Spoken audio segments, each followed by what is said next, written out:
Is your vehicle stopping like it should? Does it squeal or grind when you brake? Don't miss out on summer brake deals at O'Reilly Auto Parts. O'Reilly Auto Parts. You're listening to the Archaeology Podcast Network. Hello out there in Archaeology Podcast land. This is Dr. Alan Garfinkel. I'm the president and founder of the California Rock Art Foundation. And what we do is we identify, evaluate, manage, and conserve rock art both in Alta California and in Baja California. We conduct field trips, we have trainings, exercise, we do research, and in every way possible, we try to preserve, protect, and coordinate treasures of Alta and Baja California rock art, of which there are many and diverse. We also work closely with Native Americans and partner with them to recognize and protect sacred sites. So for more info about the fabulous California Rock Art Foundation, you can go to carockart.org. Also, I'm open to give me a call, 805-312-2261. We would welcome sponsorship or underwriting, helping us to defray the costs of our podcasts, and also membership in California Rock Art Foundation. And of course, donations, since we are a 501c3 nonprofit scientific and educational corporation. God bless everyone out there in podcast land.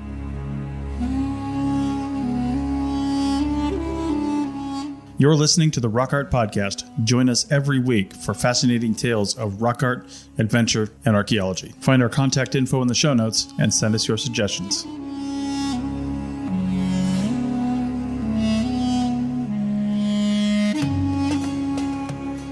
Hello out there in Archaeology Podcast land. This is your host, Dr. Alan Garfinkel, ready for episode 100. It's the centennial. Woo! We're going to hear from Tirtha Mukhopadhyay, one of our most popular guest scholars, and we'll be talking about the Archaeology of Emotions and how that relates back to the imagery within rock art. Fabulous program.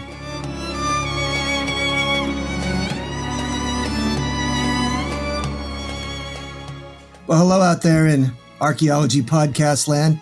This is your host, Dr. Alan Garfinkel, and this is episode 100, the centennial. How exciting. We've been doing this for about 3 years. And one of our most popular and gifted scholars is on with us this evening, patching in from Mexico. His name is Tirtha Mukhopadhyay. He's a Fulbright scholar and an excellent researcher. Tirtha, are you with us? I'm right here with you, Alan. Thank you very much for having me on this show. Well, it's a pleasure. So give us a soundbite as to what the focus of our effort's going to be today. Well, I'd like to talk more theoretically today and explore some of the cognitive perspectives regarding the structure and appearance of rock art. And I would like to call this session the Archaeology of Emotion. And I think this is something that's rather distinctive in terms of our efforts together. I did not realize before we spent considerable time together to write our book and do our articles that the images on stone are evocative. They have an agency or a sense of an emotional intensity, do they not? Yes, that was precisely the foundation for the series of articles that we developed on rock art, and especially of the rock art in this region, in this part of the world, as elsewhere. And I have been studying rock art elsewhere as well. And the most important aspect of rock art research seemed to me to lie in this phenomenon of rock art, the rock art figures, the configurations, the geometrical representationals, as they are called in the literature, that they all have emotional impact on the viewer.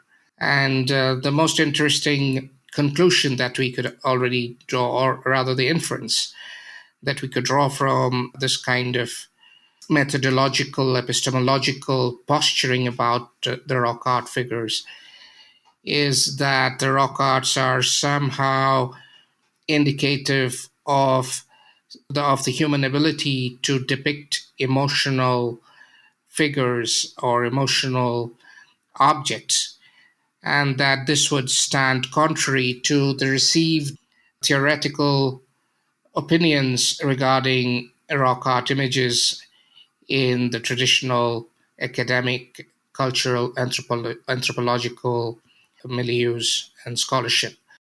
Sure. So I think what you're talking about is sometimes traditionally, when archaeologists and even rock art scholars are looking at the imagery that exists within rock art, they call them static anthropomorphs, or they call them images they don't have the vitality or the power or communicative elements to them.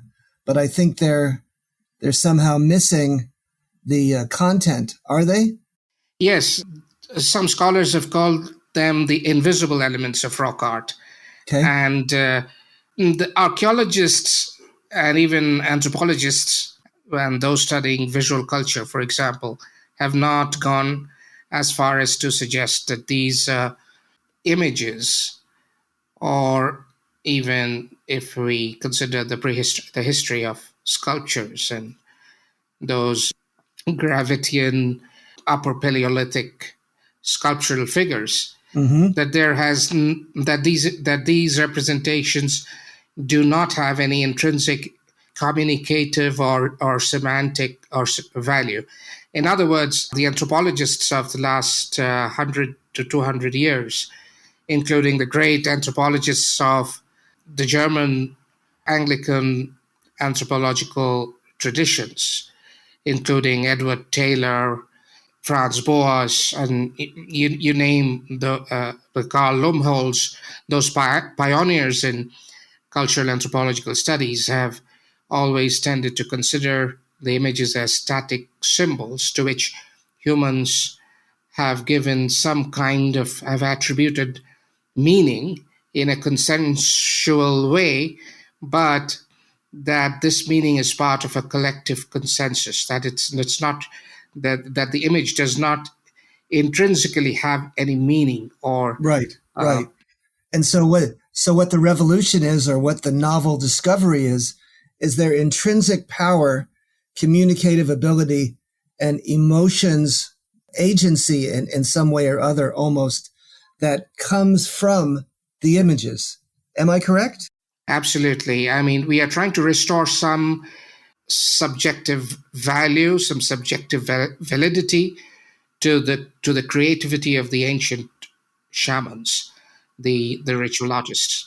Give us some examples of exactly what you're talking about, so that we can sort of have a three-dimensional understanding of this type of communication. That's the way to move forward, really. And I would like to set up a kind of chronological map of the early prehistoric depictive traditions. And we could begin with the early Holocene rock art, and gradually try and consider the meanings inherent in some of the rock arts of the more later epochs in history.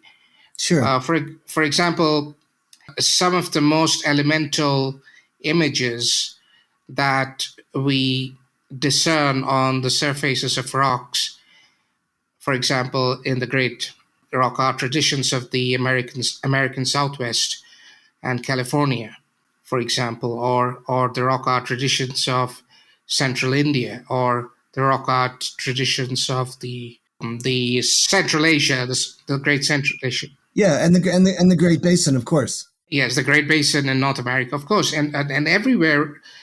The most elemental signs are geometrical.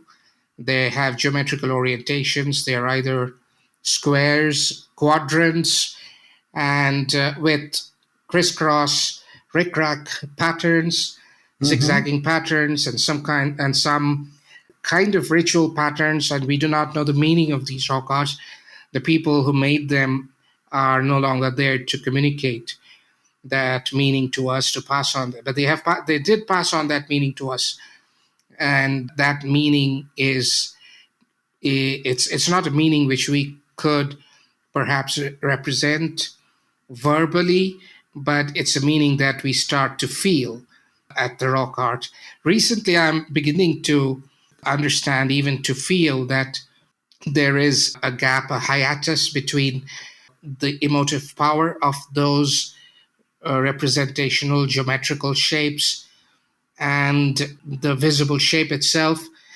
In other words, that there is an aura of psychological meaning to those geometrical shapes in rock art.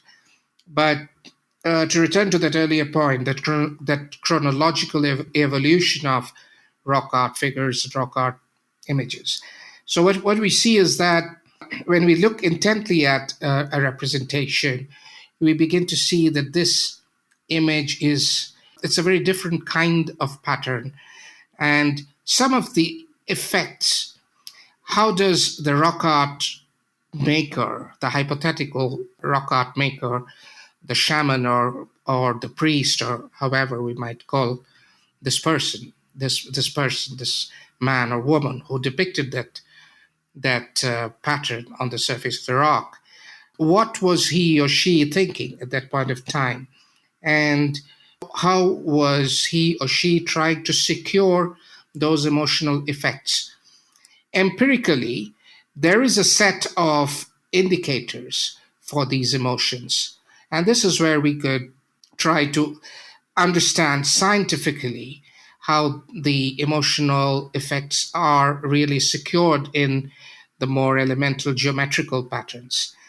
And maybe in these representationals, there are, for example, glow effects. Glow effects are secured with outward shooting lines from a certain central figure or a central configuration. There may be frill effects or embellishments. And then there is, of course, that very strange, the recurrence of the Fibonacci circles. There are concentric circles. There are matte patterns. There are diamond shapes with parallel concentric diamond patterns.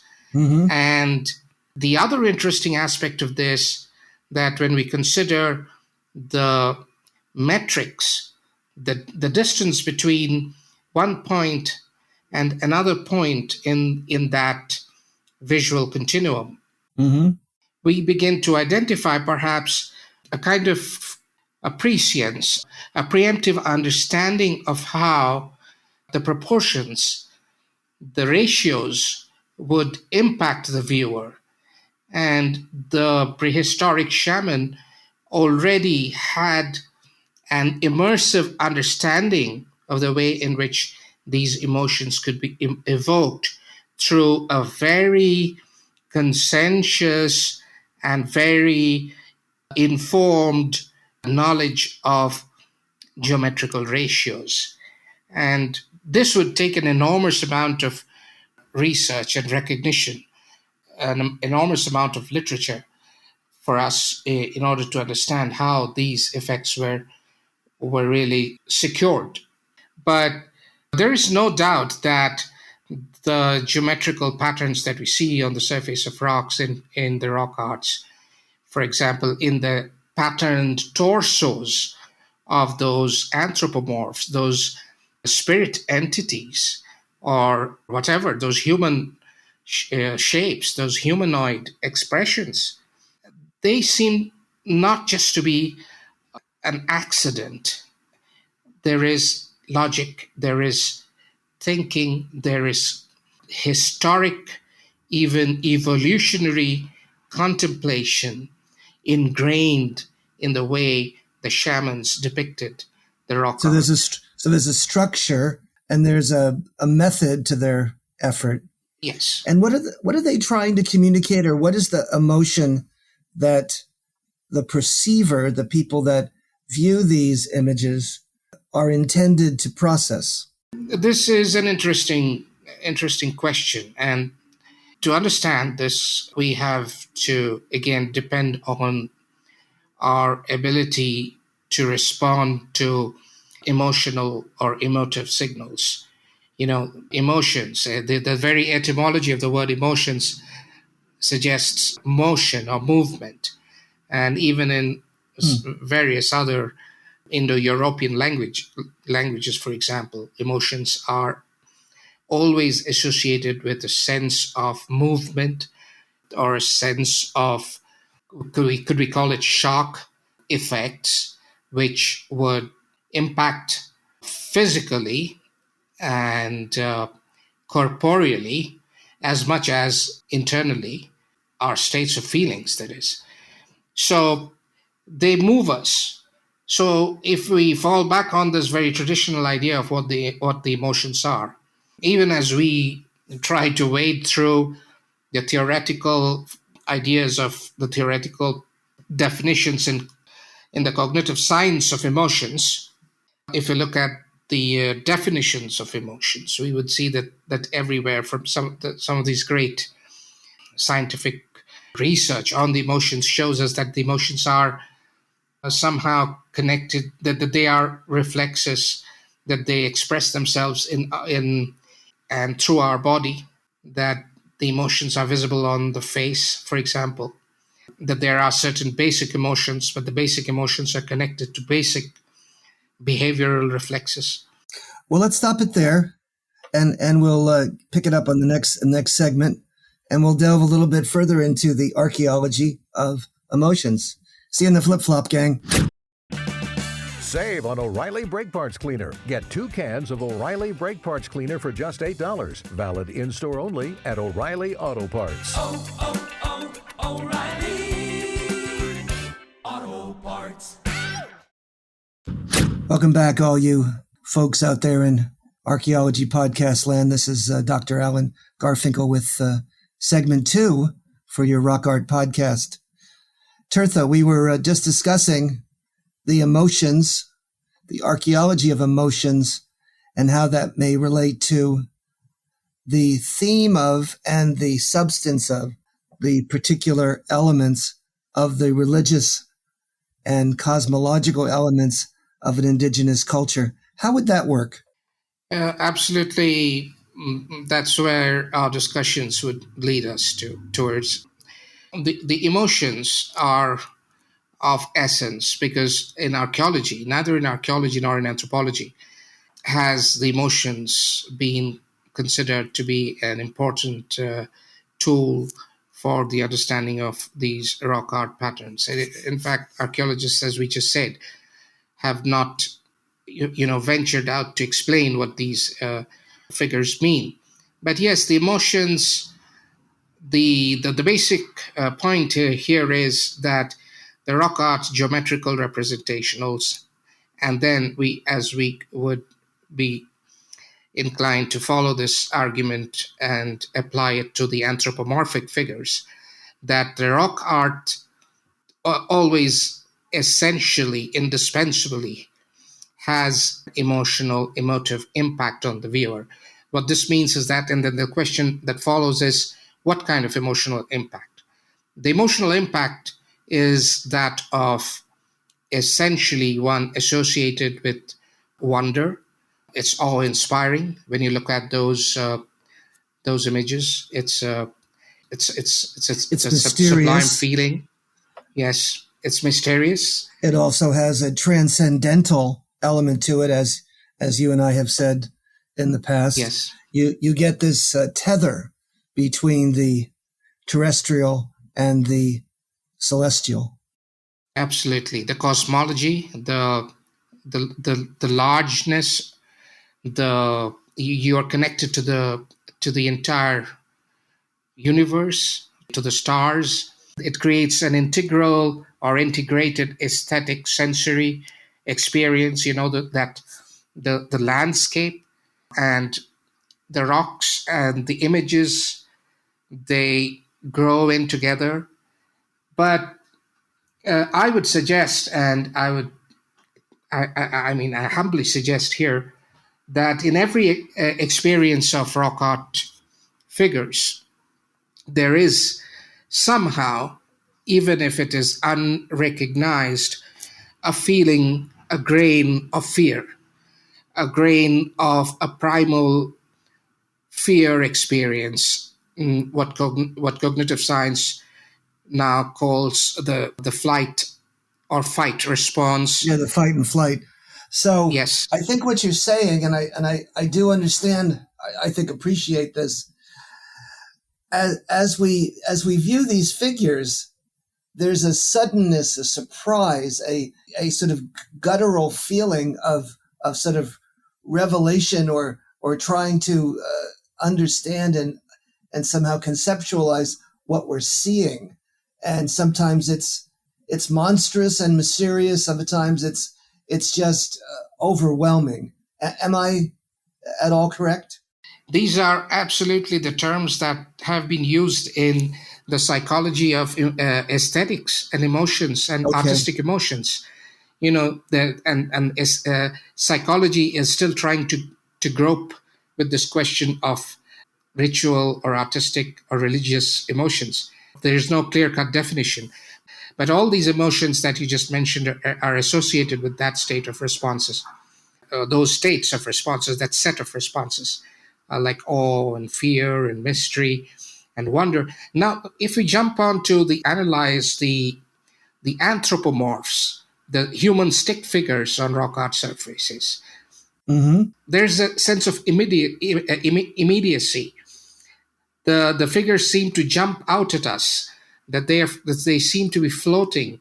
They have what, Maringer, whom we, both of us, have been fascinated with Maringer's position on the numinous experience of rock art figures. Right, the numinous. They have a floating experience. It seems as though they are embellished upon the rocks almost as an envelope or a curtain or a particular, how would you put this? Some sort of a ethereal envelope appearing in which they have revealing been. And then yes, that is the numinous figures, the numen. Yes. It's like most of the rock art human figures, they don't stand on their feet as such. I mean, visibly, No. they seem to have avian feet. The example of avian feet, the count of avian feet features bird-like feet, features in the coarser rock art, in the and they're floating. rock art of the they're Southwest. Not stable. They're in some sort of a. No. They're smack dab looking at you, almost peering Right. Face forward, and almost causing you to be riveted and directing your attention at them. Yes, absolutely true. That's the way they behave. And this is very common. I mean, I've seen it in the great mural rock art of Baja. I've seen it in Koso, and we of course see this throughout the world, don't we? We see this throughout the world. We see a whole layer of Fibonacci circles and concentric circles all across the continents and the prehistory of migrations.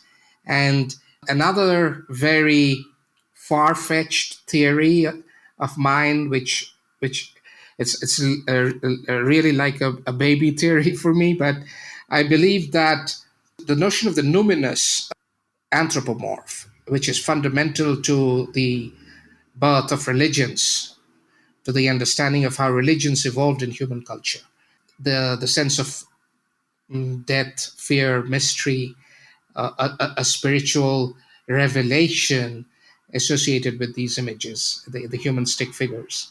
This somehow explains how human cultures have developed such complex narratives of religions in the more written, literate phases of the cultural evolution.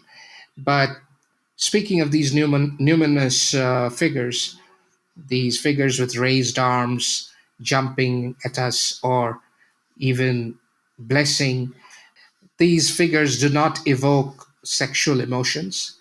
No, they don't. Hardly. I mean, there are references to copulation, to birthing, sure. But somehow these anthropomorphs appear to us to be childlike characters, and I think the Fibonacci.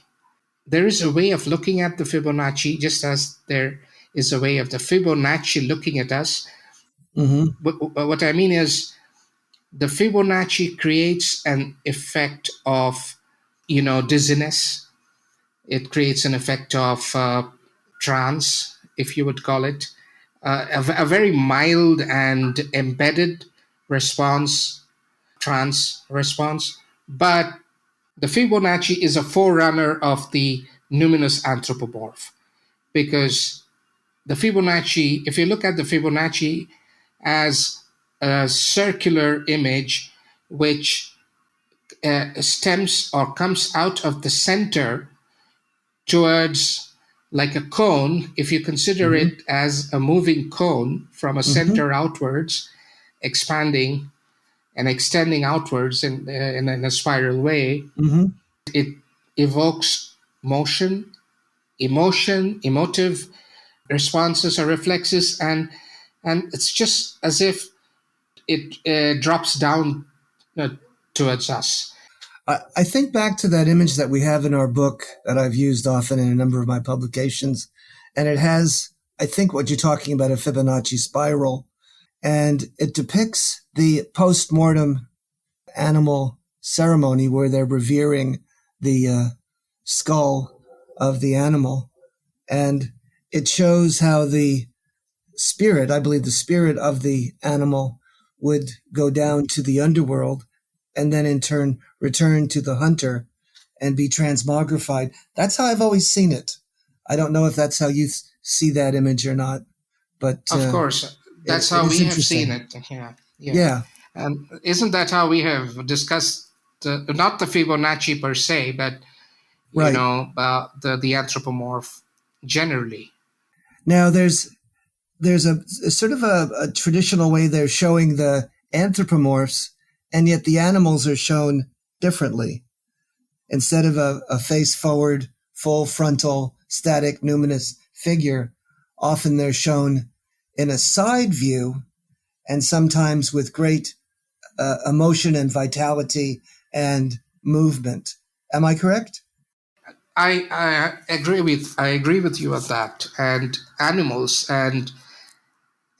would comprise the other great chapter of the archaeology of emotions.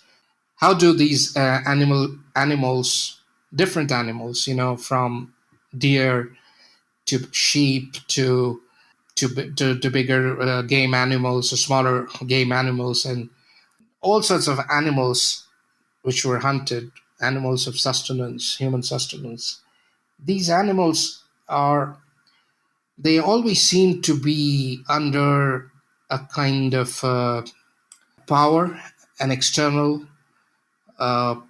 extramural terror or power, and that these animals are dying, they're giving up, that they are victims.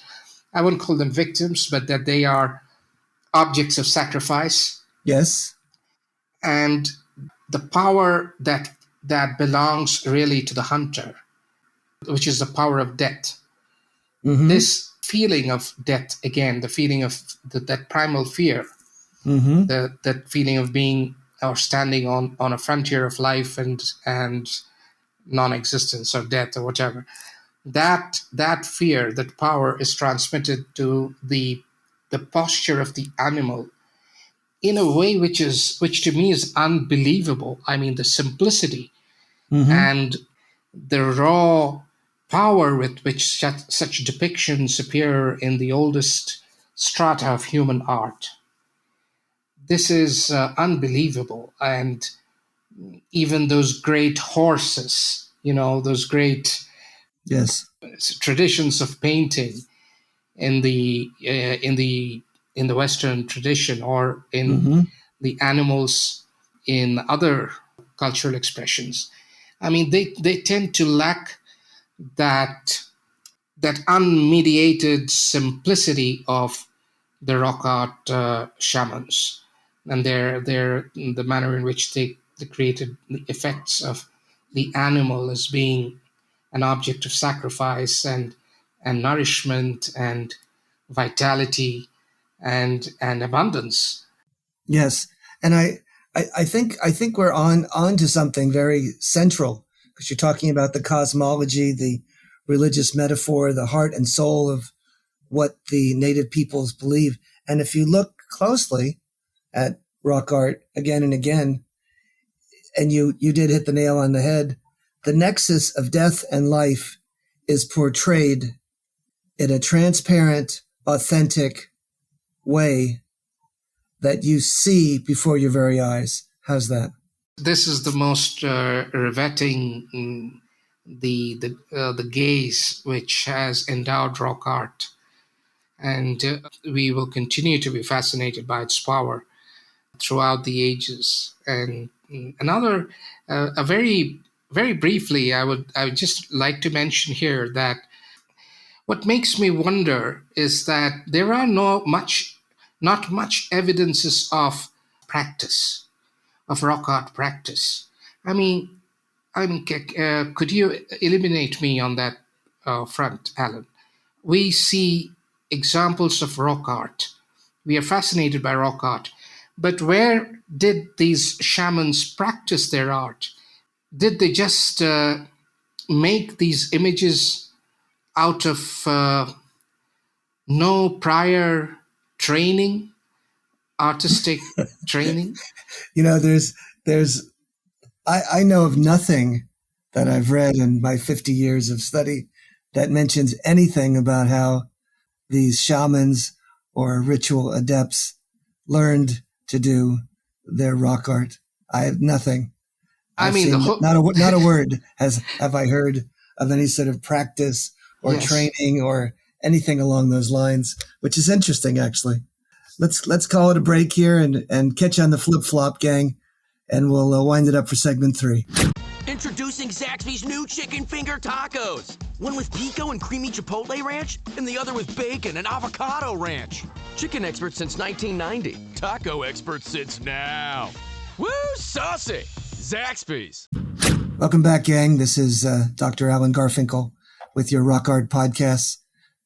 Tirtha Mukhopadhyay from Mexico talking about the archaeology of emotion and the nature of indigenous religions. So, Tirtha, how does this translate into the religious canopy? How do we deconstruct or get something regarding the cosmology and the structure of the religious metaphors from our rock art? Yes, the question that we just raised in our discussions on the archaeology of emotions, and I do not think really that other scholars have dealt exclusively with the theme of archaeology of emotions in the way we have done in our book on the Uto-Aztecan religions, the iconicity of emotions, the iconicity of the religions of the Uto-Aztecan peoples of the entire Great Basin and the greatest American Southwest and Mesoamerica, and the great religions which evolved over time, the religion of the snake, as we have called it in the book. And I think there are more unanswered questions here, rather than questions to which we have definitive answers. I think one of the themes, an overarching theme, and something that's critically important, I think, is the nature of an indexical animal and the animal that communicates emotions. Yes. I mean, if you're the looking animal at master narrative that you have, you have been writing about the animal master theme for a long time, Alan. Well, how do you explain the narrative? I mean, how do you think is a narrative being constructed out there? So this animal master narrative is something that's available and characteristic of cultures throughout the world. And there's something within the cognitive software of the human mind that appears to consistently identify a supramundane being that is going to be responsible for the transmogrification of animals. There is some sort of an emotional tether for killing beasts and some need to allay or somehow sympathize or deal with the emotional turmoil one is under when one is killing animals. that is absolutely necessary to survive. And this may have been a seed for some of this cosmological nexus. Am I at all correct? This is precisely what the religions are dealing with. A provider, A spiritual provider. Yes, and it's an intuition of someone of a provider who transcends human abilities, supernatural. The notion of a supernatural provider, the notion of an omnipotent God, a provider God, a sustainer, a giver, the confidence that the presence of such a provider entity evokes this in the participant and the member of that collective, the faith that it generates, and a state of feelings or emotions which are conducive to better performance, To mental health. mental. to try to deal with the Yes. peculiarities of life, the uncertainties and the tremendous challenges that one faces just to conduct their affairs to this day and in the past. There's a tremendous connection, I think, between looking at those visual prayers emblazoned on the rocks and thinking about the same issues that we face today. Just has to do with longevity, sustainability, life, death. They're all there, aren't they? Yes, this is a religion. We don't know if we have transitioned beyond religions, but the doctrinal elements of religions. But religion may be a system integrated in our very cognitive nature itself and does not lie beyond it in some ethereal, speculative space of our discourse. There's something within our physiology, our neural structure Absolutely. that consistently yearns for some sort of a supramundane being to reassure us, to give us confidence, to give us the ability to face adversity and also the disconnects that we have in terms of attempting to live, attempting to procreate and have a family and to abide on the planet.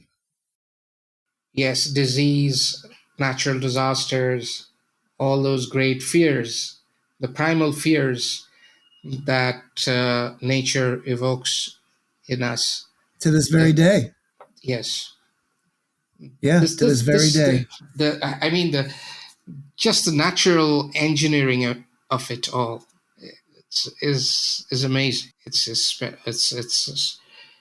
just overwhelms. Yeah. You know, I've thought about this a little bit, and I don't know if comes out of the blue, but after 9/11, and I think I've mentioned this to you before, one of the things that occurred was this tremendous angst that people had, and the need to identify symbolically as a nation. And so they ran out of flags, and flags were one means of symbolically identifying a signature or hallmark of the unity and identity of the United States. Now, isn't that somewhat analogous? Of course. I mean, this is exactly how religions were preparing us for the last 2 millennia, for the last several centuries.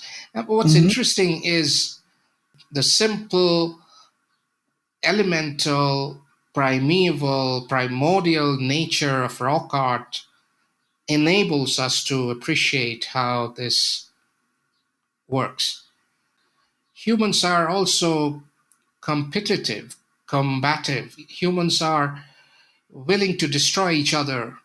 And how can we sustain ourselves in a nature which is so unforgiving? Right. And right. What An are the unforgiving resources? environment. Yes. Absolutely. And this is not just interspecies, No. but this is intraspecies. And when we look at the more detailed history of the classic Aztecs, for example, Mm-hmm. if we take it as a case study, we could take any period of history from any region of the world, for that matter. But in the Aztecs, in the Aztec belief of the supernatural, their preparations for war, their this vision that death and life are intertwined in a continuum, and that these Right. deities are somehow enabling us, empowering us to contemplate on this paradox. And the natural emotional propensity or tendency has to be acknowledged at the root of any kind of theorizing about human societies and beliefs, I guess. Don't you think, Alan? And it looks like, in some ways, this particular perspective has not been really emphasized, or it has not been part and parcel of our discussion of rock art, has it? No, Not really. not really. There is still so much to explore in the rock arts. Rock art has to be studied in an interdisciplinary way. It's not just a field for archaeologists No. who are refining on the physical existence of rock art clusters and exploring the relations of rock art to time layers, but also the very narratives of rock art, like the animal master narrative, for example. Mm-hmm. How far can we probe into the possibility of disengaging and looking at narratives from the visual clues in rock art? How does that translate into the images? How do we read the images? How do we Right. interpret those images? Right. The animals, the availability of horses in America, Mm-hmm. the dates of the extinction of artiodactyls, the availability of sheep, the scarcity, transitions in climate changes, Right. and the changes in the biome. You know, it's interesting, Tirtha, that I thought of because we're talking about emotions and rock art. When I've looked at the very robust record of the Yahuera figure for the Kawayasu, Southern Paiutes, it's always about someone, a native person, troubled emotionally, who somehow searches out the animal master and visits that animal master and comes away with a song or some sort of a medicine that transforms their life and allows them to continue in the face of adversity. Isn't that interesting? That is how humans have lived for hundreds and thousands, millions of years. Yeah. Well, we cannot even scratch the surface of that. So we're creatures of the sacred narrative, the oral tradition. Yes. We're creatures also who want to perceive and see and taste and feel the supramundane, the supernatural, the transcendence and connection to a higher power. And this is how it's been done. Even though we can compare the contemporary way we do this compared to hundreds and thousands of years ago, there are similarities in that particular vein, are there not? These similarities, Alan, as you mentioned them, and this would be a nice way of looking at the continuity, especially from a visual perspective. The rock arts have taught us to appreciate, or rather it has unknowingly perhaps inspired humans to create the great arts of the Byzantine churches. Yes. Those compelling eyes Mm-hmm. of the Virgin Mother. Yes.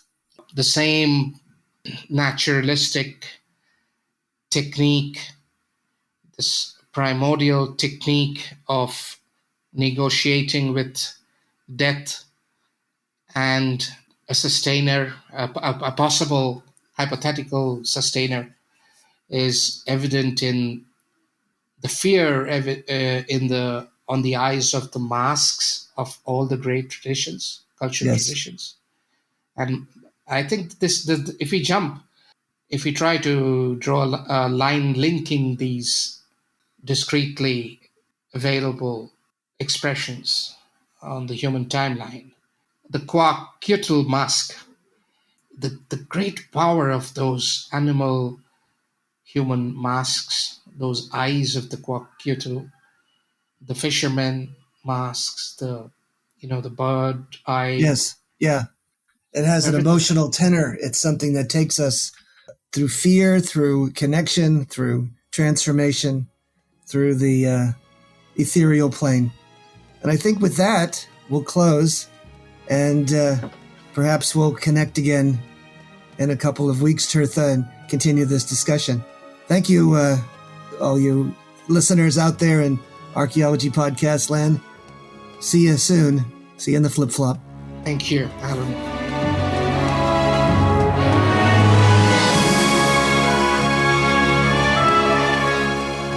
Thanks for listening to the Rock Art Podcast with Dr. Alan Garfinkel and Chris Webster. Find show notes and contact information at www.archpodnet.com/rockart. Thanks for listening, and thanks for sharing this podcast with your family and friends.